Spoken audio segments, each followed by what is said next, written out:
Yo creo que desde aquel estreno en La Rampa de Oscuro Rinoceronte, que fue mi tesis de graduación de la Escuela Internacional de Cine, que era un trabajo experimental. Yo creo que cuando la gente no sabe algo, o no sabe de nada, se hace dirigente en Cuba, ¿no? Entonces ellos no entendían que aquello era un experimento, o sea, siempre como que le buscan la cuarta pata al gato. Y yo desde esa época comprendí qué cosa era la manipulación que se establece con los medios de comunicación, o sea, de hecho uno lo hace como artista, pero también la capacidad de expandir las lecturas, que no fuera una sola. O sea, que las cosas no solo tengan una lectura política o una lectura humorística o una lectura romántica, que pueda tener. Yo creo que una obra de arte tiene tantas lecturas como personas existen, ¿no? Y el arte no está en las manos de quien lo hace, sino en la mente de quien está preparado para recibirlo. Por eso lo que puede ser artístico para ti, para mí no. Y a partir de ahí, a partir de Oscuro Rinoceronte, empezó entonces, bueno, allí yo me acuerdo que después me enteré, porque además todo eso uno se entera después, que Carlos Aldana había armado un lío con Oscuro Rinoceronte. A mí me abrieron y me cerraron las puertas. Nada, fue una película muy molesta, o sea, nada, estrenándose en el Festival de Cannes. En Cuba molestó mucho, en Cuba incluso yo recuerdo que a mí me mandaron a quitar una escena de la película tonta, una escena tonta. Era hasta risible, porque era el personaje de Paula Lee, que es una vecina chancletera, vulgar, lo que sea, que le está fajando todo el tiempo al personaje de Thais Valdés el refrigerador. Y está todo el tiempo ahí, Y había un plano que Paula abría el congelador y la cámara estaba metida dentro del congelador y se veía a Paula dentro del hielo de aquel buen refrigerador y decía, la verdad que el capitalismo tiene cosas buenas, pero tiene otras maravillosas. ¡Pah! Y cerraba. Me llamaron y me dijeron, eso no puede salir. Yo le decía, pero ¿por qué no puede salir? Entonces me decían, no, tienes que quitarlo, o lo quitas o la película no va. Bueno, yo no iba a poner en riesgo por un chiste una película, y además se entró a discutir en ese momento con el director del ICAI otra parte de la película, porque la película termina cuando ella escribe una carta que dice, hay una frase, si todo el mundo se va, nadie cambia nada nunca, donde estaba la trilogía Nadie Nada Nunca, y él me decía, ¿por qué no le quitas la palabra cambia? Y yo le decía, pero ¿cómo? ¿Qué pasa con la palabra cambio? Y me decía, no, ¿por qué no pones la palabra arreglar? Yo le decía, bueno, es que si tú pones arreglar, eso significa que las cosas están empeoradas. Y entonces yo le dije, mira, según la filosofía marxista, esa en la cual ustedes nos han inculcado todo el tiempo, el mundo está en constante cambio y desarrollo. O sea, la palabra cambio, las cosas cambian. Si tú quieres yo pongo arreglar, pero a mí no me parece. Claro, yo sabía que no, ahí sí yo no iba a transigir y finalmente me dejaron poner la palabra cambio, pero nada molestó mucho. Yo me salí del ICAI después de nada. Y me gusta, quizás porque me crié en una familia donde se discutía mucho lo mismo de música que de política, de muchas cosas. Siempre me ha interesado eso. En mi caso yo creo que no es un problema de política, es un problema de ética. Yo no puedo, desde mi punto de vista, no es un problema de traicionar, es un problema de perder en una pelea que estoy echando conmigo mismo. Yo no me voy a rendir. ¿Entiendes? Yo no me voy a rendir.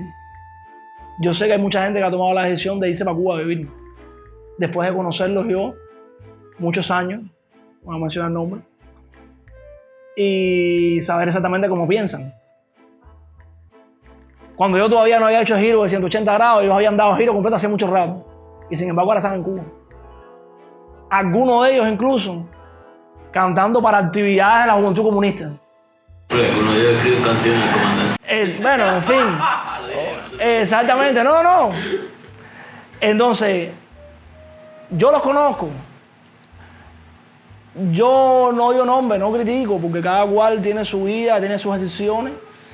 Y bueno, a ellos, no sé si me entiende, cada cual escoge su camino y bueno, lo que sí te digo una cosa, en mi caso, ellos que tanto hablan de la mafia de Miami, del dinero del imperio, es todo lo contrario. A mí me han ofrecido dinero, oportunidades de negocio muy buenas. Tengo las pruebas por escrito, tengo emails, tengo mensajes de texto, tengo de todo. Tan cerca como hasta hace unos meses. La última que ha pasado, ¿no? Y todo pasa, en esta última, todo pasa porque yo sea partícipe de la normalización de la dictadura cubana. ¿Me explico? La normalización. Cuba es un país como otro cualquiera, sí, es verdad que a lo mejor ahí pasa, pero tampoco es para tanto. La formó la gozadera. Y Miami me lo confirmó. ¿Entiendes? Me tiene cojones la cosa. ¿Entiendes? Me la han ofrecido, tengo las pruebas. Y hasta último momento, o sea, las condiciones eran tan simples como que yo me callara la boca y no pusiera ciertas cosas en Facebook de vez en cuando. Fíjate qué sencillo que yo podría haber dicho. No, está bien. Pero el problema es que tú empiezas por ahí y al final terminas haciéndole canciones al comandante. Entonces, no sé. Para mí hacer eso sería perder la pelea que estoy echando. Conmigo mismo, una pelea que nada más la veo yo, quizás. Es una bronca. Pero es como decir, no es ni siquiera perderla, porque tú puedes perder la pelea, pero te estás fajando. Es decir, me rindo, me rindo. Y yo eso no me rindo a hacer. Yo prefiero trabajar de otra cosa. No tengo ningún problema con eso. Ellos no eran los que decían que ser obrero era el proletariado. A mí que me da cuenta el proletariado. ¿Entiendes? A ver, ¿cómo explicarte? Yo me creía que el sistema, vamos a empezar por dónde. Cuando empecé a escribir, no sé, cuando empecé a vivir, ¿no? Uno crecía en aquello. Por tanto, yo creía que mi deber era decir lo que pensaba, ¿no? Eso me ayudó un poco a la hora de enfocarme. Y a medida que me fui dando cuenta, que fue bastante temprano, ¿no? 17, 18 años, ya empieza uno a chocar con el sistema de manera muy frontal. Uno sentía también, te recuerdo, estoy hablando de los años 86, 87, en medio de la perestroika, donde había cierta cobertura, ¿no? O cierta justificación ideológica al mismo hecho de criticar, ¿no? Y pedir reformas dentro del sistema, ¿no? Eso estaba pasando en la Unión Soviética, que era un poco la madre nutricia de la revolución cubana, del régimen cubano, y entonces uno se veía a uno mismo como una especie de revolucionario de los revolucionarios, ¿no? Y dentro de eso, de alguna manera, no sentía la necesidad de esconderme. En algún momento ya empiezo a sentir ya la presión, pero ya era un poco tarde para cambiar de manera de ser. Yo creo que eso tiene que ver con la persona, ¿no? Y entonces también, desde el principio, es que así, humor. Un humorista tiene que arriesgarse, tiene que... La idea, por lo menos, que yo tengo del humor, ¿no? Ir a fondo de las cosas. Para mí el humor es algo que demuestra, que pone a todas las cosas a prueba. Y demuestra lo ridículo que puede ser cualquier cosa. Puede ser desde la patria, los héroes, los dioses o lo que sea. Eso, y esa idea del humor, digamos que te empuja mucho a arriesgar. Yo recuerdo la primera vez que yo entré en el DDT, un famoso semanario, creo que era cada 2 semanas, cubano, el director Carlucho en ese momento, Carlucho, Carlucho me dice, el humor es una cosa muy seria, me acuerdo que me dice. Y yo, sí, yo lo sabía. Pero me gustó esa confirmación, ¿eh? Y es la idea, ¿no? La idea de la seriedad y de ir al fondo de las cosas, ¿no? Y incluso ahora mismo, no siempre que escribo eso del humor, pero digamos no ha cambiado mucho en cuanto a actitud. Uno, por supuesto, en Cuba se cuidaba. Es decir, uno en Cuba no decía Fidel Castro, no decía el comandante, pero muchas historias habló de un presidente, ¿no? En Cuba. Escribía y eso me metía en mil problemas, y esa era, digamos, la máxima cuidado que tuve de llamarle presidente a Fidel Castro. Y eso, y sí, uno claro que se cuidaba, Digamos, uno de los géneros que más abordé en esa época era la fábula. Y la fábula siempre, Claro. ¿no? El león, ¿no? Era el poder, etc. Pero desde un principio sí hubo una vocación de, si no de enfrentamiento al régimen, sí de intento de una actitud más o menos cívica, para decirle de alguna manera. No creo ni siquiera política, más cívica. La idea de que uno tenía que cuestionar, ¿no? Y eso incluso vive en el mismo discurso, que uno poner en práctica lo que ellos nos decían que hiciera y las consecuencias que nos empezaba a traer, es decir, vigilancia, represión, etcétera, ya le empezaban a uno a enseñar, ¿no? De manera muy directa, muy concreta, qué es lo que ellos pensaban de sí mismos, ¿no?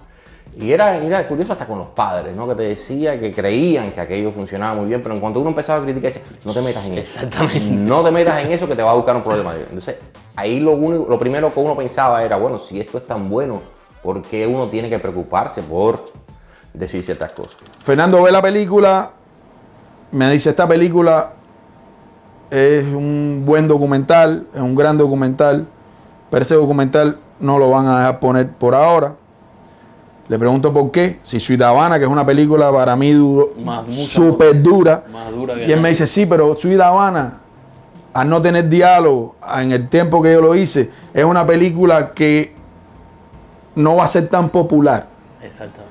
Pero fuera de liga no está sugerido, están los problemas tal cual y con el deporte nacional y con héroes de la vida cotidiana cubana, Marchetti, Duque Hernández, todos los peloteros cubanos, Anglada, etcétera. O sea, estamos hablando de gente que son parte de la idiosincrasia cubana. Por lo tanto, ese es el material más explosivo que Sweet Havana. Cuando él me dice eso, me preocupé más, porque dije, coño, yo veo como Sweet Havana que es una cosa, una película súper dura sobre A la mí realidad Ciudadano cubana. Me cambió la vida. No, yo la vi en la premier y es el silencio por aplauso más grande que he visto. Cuando terminó la película hubo como 10 segundos que la gente no pudo hacer nada. La gente estaba bloqueada entre llorar y impresionado. Y de pronto empezó un aplauso, pero era impresionante. El silencio por aplauso. Nunca he visto eso en Sweet Havana. Como otra película como Sweet Havana. Y entonces Fernando me dice eso y me sugiere que aquí sí no voy a mencionar nombres porque cada cual sabe quién es, no vale la pena mencionar nombres. Pero Fernando me sugiere que una persona del ICAI era la ideal para arreglar el asunto, porque estaba directo con la presidencia del ICAI, etc. Y bueno, esta persona, que yo no tenía ninguna relación con esa persona, no nos hablábamos ni nada. Teníamos bastante malas relaciones, aunque yo no sabía ni por qué. Viene a ver la película, me dice, no, yo creo que esta película es maravillosa, vamos a estrenarla en una cosa que se llama la Muestra de Cine Joven. Coño, estoy embullado, ve, inscribe la película, voy, inscribo la película, todo listo para estrenar la película en febrero. Ya había pasado el Festival de Cine, que fue en diciembre. Esto era en febrero, la Muestra de Cine Joven, Chaplin, ahí para la gente. Y yo dije, bueno, ya, este va a ser el momento que la gente va a ver la película y va a entender, coño, que esto es una película de amor a Cuba, de amor a la pelota, que aquí no hay nada político ni nada de eso. Parece que a esta persona no le permitieron tampoco poner la película.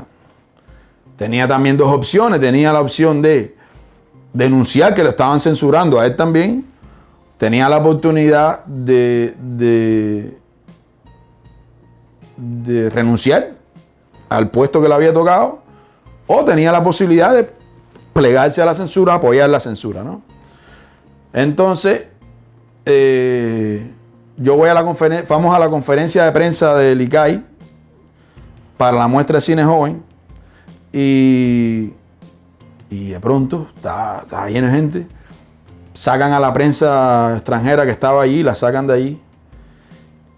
Mi equipo de trabajo, fotógrafos, no sé qué, querían ir y querían, como decimos los cubanos, querían sangre, ¿entiendes? Querían protestar. Y yo le dije, mira, yo creo que lo mejor es que vayamos vestidos con las camisas de industriales. En el caso de dos que no eran industrialistas, fueron vestidos con sus camisas de otras provincias, porque respetábamos que cada cual. Hubo miembros del equipo que no quisieron participar de esa protesta silenciosa y fueron, pero fueron sin vestirse de pelota. Y fuimos allí, vimos la conferencia de prensa y cuando de pronto preguntaron, un periodista, no sé por qué ni nada, no conozco una periodista preguntó, bueno, ¿y qué pasa con fuera de liga? Esa persona, que era de la directiva de esa muestra, dijo, fuera de liga. ¿Qué película es esa?